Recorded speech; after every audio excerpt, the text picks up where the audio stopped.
amma biz itirmişik, bilmirik düşmənimiz kimdir, dostumuz kimdir. Bilmirik kimi ilə vuruşmaq lazımdır. Bizə hidayət yolu göstərənlə biz vuruşuruq. Kim ki bizi düzəltmək istəyir, o ilə vuruşuruq. Kim ki bizim pisliyimizi istəyir, onu ilə nə edirik biz? Dostluq edirik. Bu nədən irəli gəlir? Əvvəlindən, kökündən biz ayırt eləyə bilmirik, haq nədir, batil nədir. Haqla batili təfəkkürlə gərək insan ayırt eləsin. Sonra baxmasın ki, bu mənim istəyimə zid söz deyir, yoxsa demir. Baxsın, görsün, haq deyirsə insan gərək onu neynəsin? Hətta bir insanın ürəyində belə sual olsa, imam onu bilir, ona cavab verir. Hətta, nəinki sualı dilinə gətirib vermək, bu bizim üçün də çətindir. Bir adam elə bir sual verər ki, bilməzsən. İmam üçün o problemdir. Ondan da ağır odur ki, bir adamın qəlbində bir sual olar. Diqqət elə, qəlbində bir sual olar. İmam o qəlbində olan sualı neyniyər? Bilər və onun cavabını verər. Yəni, bunu misal gətirir ki, imamda Allah nümayəndəsində bu xüsusiyyət olar ki, bir insan bilmədən də, demədən də içində olan sualı o nümayəndə bilər.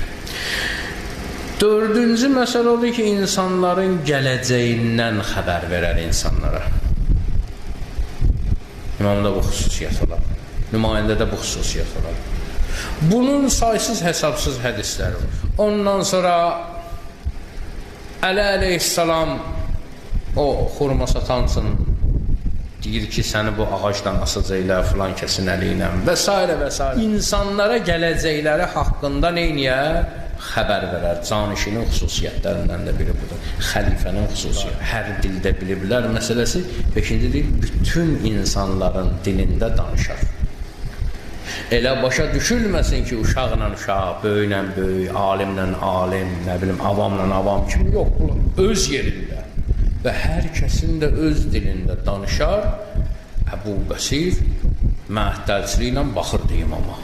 Və imam Əbu Bəsirə dedi ki, ya Əbu Bəsir, sən hələ burada deyan, sənə bəzi mətləbləri mən elə eləyəcəm, aydın olsun. Deyir, and içir Allaha ki, Əbu Bəsir heç bir saat keçməmişdi ki, Xorasandan imamın yanına farslar gəldi. Və başladılar imamla ərəbcə danışmağa. Və imam başladı onlarla farsça danışmağa. Və onlar dedilər ki, biz elə bilirdik ki, siz farsça bilməzsiniz, ona görə biz sizinlə ərəbcə danışdıq. Və imam orada bir söz deyir. Əgər biz sizdən fərqli olmasaq, hər kəsin öz dilində danışmasaq, Allah niyə bizi sizin üzərinizə mövla təyin edir? Bizim məxsusi o xüsusiyyətlərimiz var ki, Allah bizi sizin üzərinizə mövla təyin edir. Allah mütəal bizi dünya axirətdə o mövlalardan ayrı salmasın inşallah.